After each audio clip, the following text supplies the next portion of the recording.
client doesn't always know what's good for him, or like a lot of clients don't really know marketing. They don't know marketing. They know like what they want to achieve, but they don't know what, the exact tactics they want to kind of, use to get them there.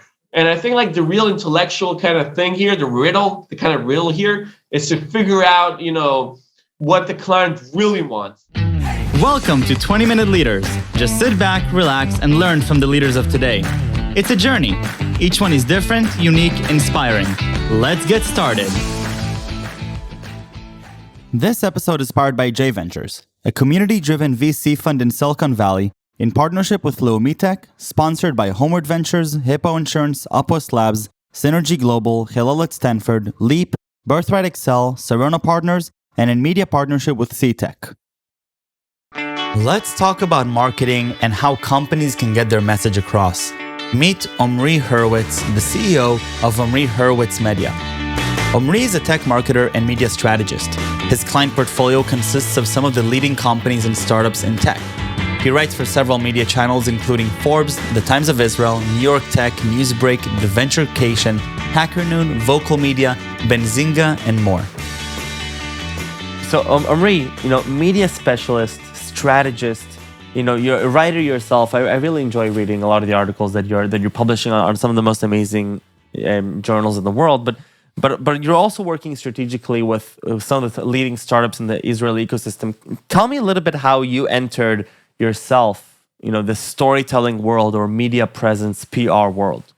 Awesome, man. So that's a really good question. So actually, I started out. I grew up. I was born here in Israel. Grew up in California, in Sunnyvale. Then moved with my family back here to Israel. Did my army service here. Then I moved kind of back to the States for a while. Came back, and since I kind of came back to Israel after my army service and after I've done my stint in the U.S., I was really passionate about like digital marketing and all those that kind of niche. And I actually started out doing PR in the travel industry, which is kind of weird. That you don't hear about that a lot. So I did PR in the travel industry. I had a client in Cyprus, in Kafricin, and basically what I did, I was like, I was a 20-something-year-old kid, doing weekends in Cyprus and managing, my client's kind of business over there. And it was an awesome experience, it was at a young age, kind of doing PR and kind of meeting with, big business sharks, as they say, in Cyprus, and getting a lot of experience. The only kind of thing that I needed, to kind of expand was on the kind of the financial side. So obviously tech was starting to, maneuver into becoming, kind of a big thing. And I got a great offer from Yoel Israel. He's the founder of White Digital. He's probably the leading B2B marketer in Israel right now. And I got an offer to be work for him on, and doing advertising for startups and tech companies. And I kind of shifted into that and and loved working with tech companies and startups. And I was doing advertising for them, for startups like DriveNet, Guardicore, a lot of kind of big names. And what happened is I started actually doing a podcast. So I had, Toby Francis, who I know was on your show as well. And I had Zor Lefkovich and Oren Zeev, probably the leading VC in the world right now. Probably a legend, in that kind of field.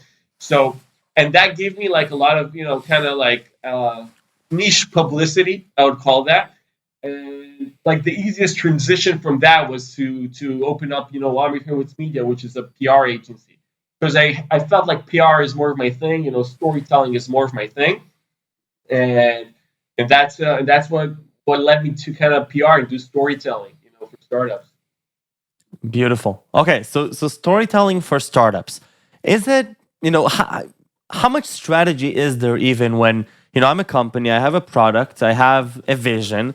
I want to now share this vision with the world, not just through a comprehensive deck or a long newsletter, but I wanted to share it in a way that it'll be half form of entertainment, half educative. How much strategy really does one need to put into this type of idea?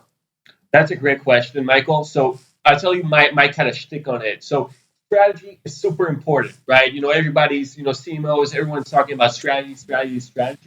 But I feel like today, in our modern, super fast-paced PR landscape, super, fast-paced media landscape, it's not only about strategy; it's more about actual tactics. So once you have a strategy, strategy is pretty simple. Like in my opinion, it's where the company is right now. Who are the competitors, and where that company or startup wants to be. And how you want to be recognized, right? Like what do you want, like third-party people saying about you, and what I kind of found out, from working with a lot of startups is that the tactics part is much more important than the strategy.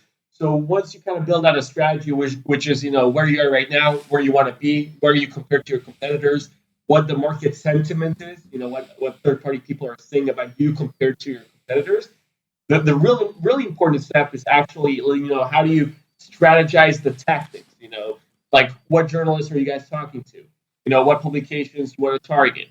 What social media, like what kind of stuff you want to do in social media? Are you going to be more ads focused? LinkedIn ads, Google ads. Are you going to be more influencer based? I know you interviewed Regev Gu in one of your last episodes. So, that's another approach. You can do the influencer route. So there's a lot of different stuff and it really depends a lot on like the budget. And like to be transparent and honest with you, it depends a lot on, the kind of personality the CEO has or the CMO has, what kind of like what they believe in. Before we get into understanding how to think through strategically, the actual process of coming out with it with announcements, how do we know what we should be measuring once the announcement is out? How do you as a market strategist know what is the right thing to be measuring, and knowing the success? Awesome. So that's a really great question. So there's the straightforward answer, and there's kind of, what I'm going to say afterwards. So this really straightforward answer is, we use software. Our agency uses a specific software. I don't know if a lot of agencies use it yet, which basically lets us take each kind of coverage, each kind of article or podcast or whatever thing we've been able to get our client in. And, we kind of copy paste the link, and it helps us fetch all the stats. So it helps us fetch, how many social sharing it got, how many views it got, how many people actually read the article, how many people shared it, on like dark social, channels like WhatsApp or LinkedIn or Facebook Messenger, those kind of stuff. So it gives us a really good picture, of kind of, how that kind of article or PR coverage kind of performed. So that's like, I think the straightforward answer kind of thing. The second thing is that, I'm a big believer in media amplification, which basically, once we kind of get there's a big part is getting, coverage for your client. But once we got the coverage, we got to kind of amplify it on certain channels like Hackernoon or Indie Hackers or Reddit or, Quora or, Twitter, and use those kind of channels to make that piece go viral and get more, get more eyeballs on it. So that's basically, how we do it. But yeah. Are you setting matrix with with the person that is going to be creating this PR or creating the story? Are you setting KPIs ahead of time to know whether you're reaching a success? Is that really how it's done? Yeah. So we have. So yeah. So okay. So basically, the old way of doing PR is basically, someone telling you, hey, I want, get me into TechCrunch, get me into Forbes. That's like the old way of doing PR. Today, like what we're trying to do is kind of come in and say, hey, let's be more strategic about it. So, okay, if we get this TechCrunch article, yes, you might get one big spike of website visitors, in the next 2 days. But we gotta be more strategic on, how this kind of plans out for like long-term kind of strategizing. So basically, to answer your question, yeah, we basically sit down with them, we tell them, hey, this is our previous case studies. This is what this article did for this client. This is what we think we can do for you guys. And we gotta set, the KPIs. It's really important for me to say, PR KPIs are measured by brand awareness, basically. By website visitors, by the sentiment. There's a way to measure sentiment value compared to your competitors.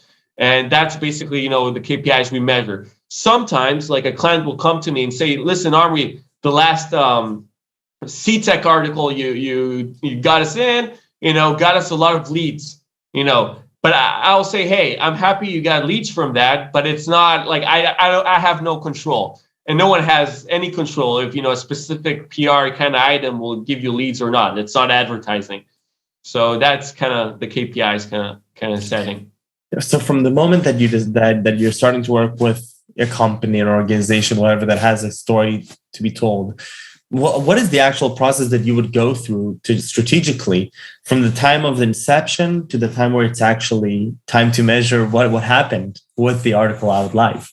Yeah, cool. So we have like a document, which is kind of thing we go through with each client, which is basically who are your competitors, what is the last PR you guys done, what is the last funding round you guys done, what is your business KPIs, what do you want to achieve, what's your business, because business KPIs are really different from media KPIs, and we kind of need to find a way to kind of align them. So if a client, for example, if a client is looking for funding, there's really specific actions we want to take. If it's to get a piece covered by a specific influencer that we know, like VCs are more kind of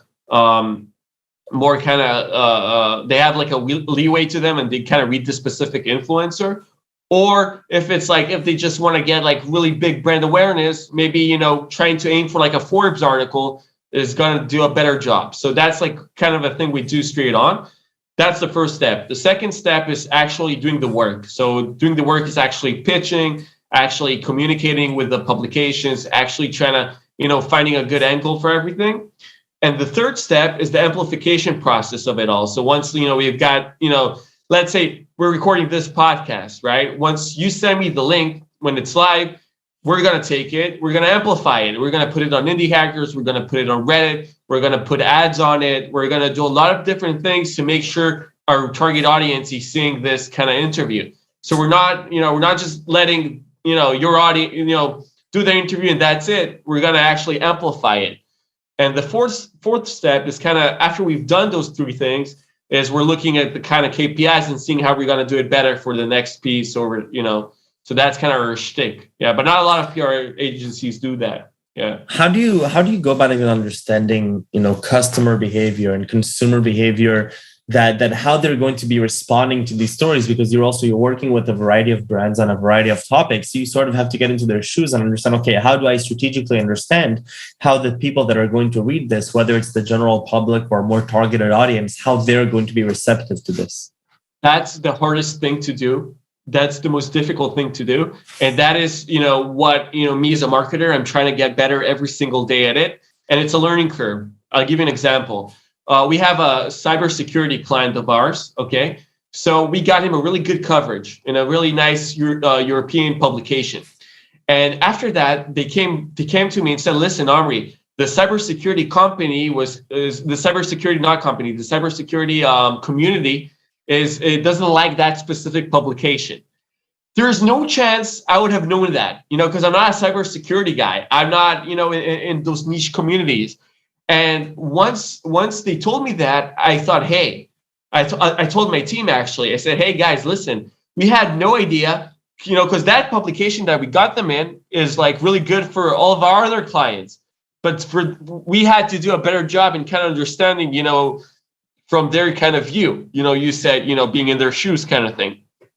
So it's really difficult, but like what we're trying to do right now is, kind of reverse engineer it, or, so we tell the client, hey, what is your target publications? And we sometimes do it straight on with the client, and sometimes we do with the client's prospects.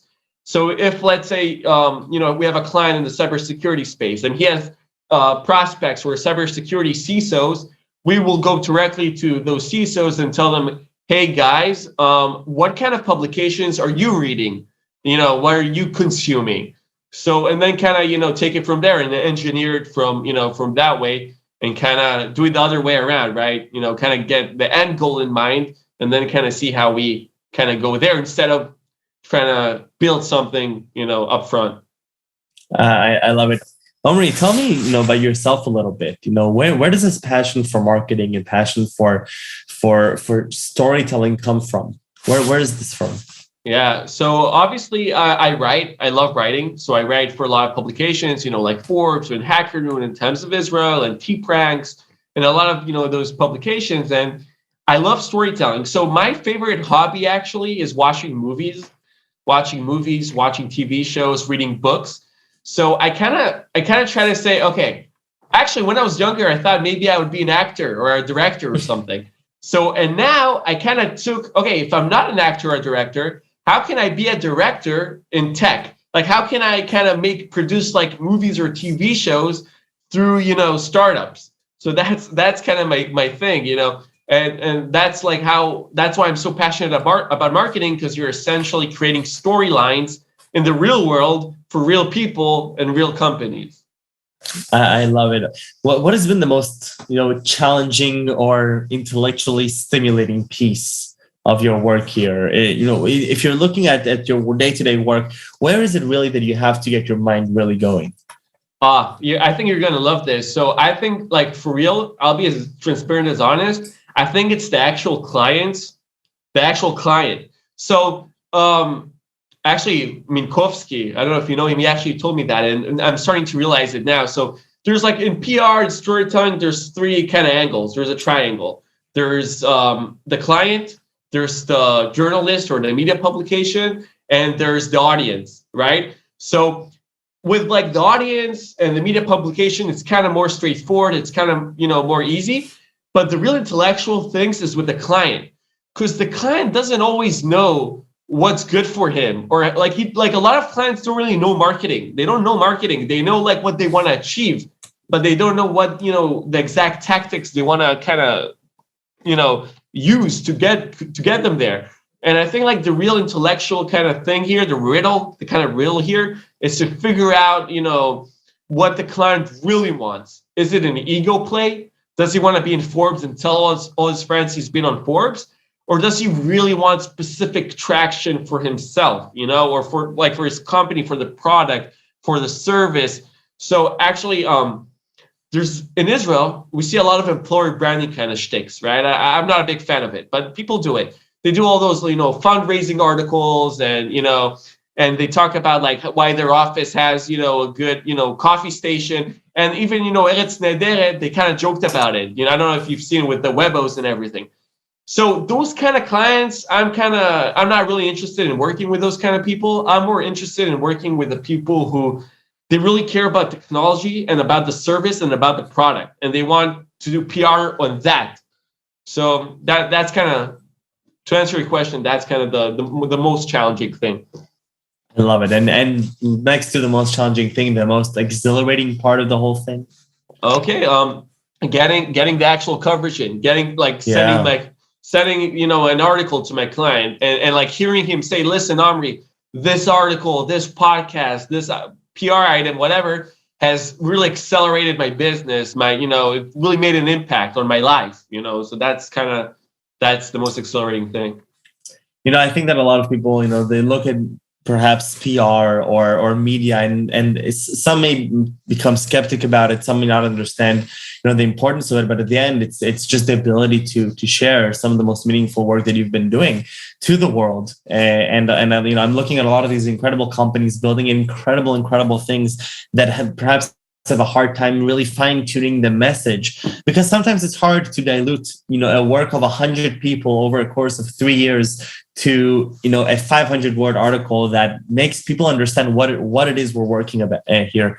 And so I definitely think the work that you're doing is important, that it's an important service, not just to the companies, but at the end to people, to understand what's happening here and how can different people get involved. So Omri, really thank you for your time. Thank you for your energy. I appreciate your time here very much in your work. And I particularly enjoy reading your newsletters. So thank you very much for sending those. And stay safe and stay healthy, Omri. Thank you very much. You too, man. Have a good one.